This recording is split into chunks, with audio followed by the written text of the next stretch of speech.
everybody, this is Vince Miller. Thank you so much for joining me for our devotional. Today we're in Acts chapter 3, verses 25 through 26. You are the sons of the prophets and of the covenant that God made with your fathers, saying to Abraham, and in your offspring shall all the families of the earth be blessed. God, having raised up his servant, sent him to you first to bless you by turning every one of you from your wickedness. So let's just back up for a second or two and recognize where this statement falls in the context of the greater story here.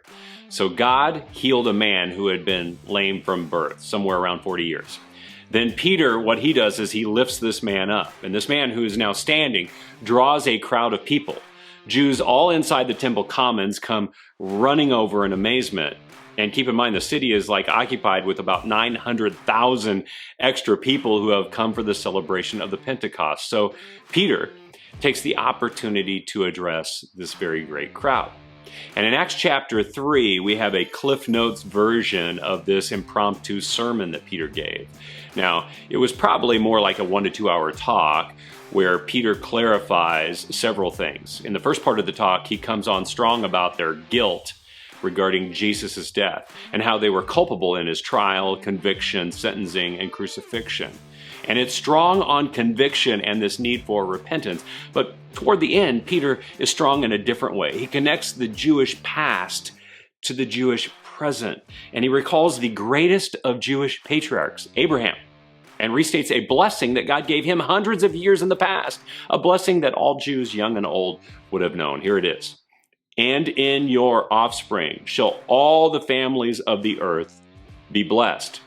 Now, this promise was one that Jewish believers clung to with dear life. It was the first promise given to God, by God, to Abraham, who was the first and original Hebrew patriarch. And Peter, who is also a Jew, understands this history.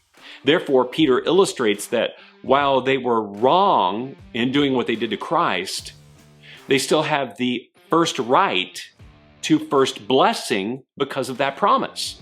A promise that God was making good on in their day. Now listen carefully to this, because here's Peter's point, and it is so stinking good.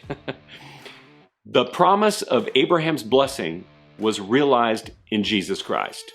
And God is delivering on this promise, even though they plotted against it and tried to annihilate it. Because God is a God who makes good on all his promises.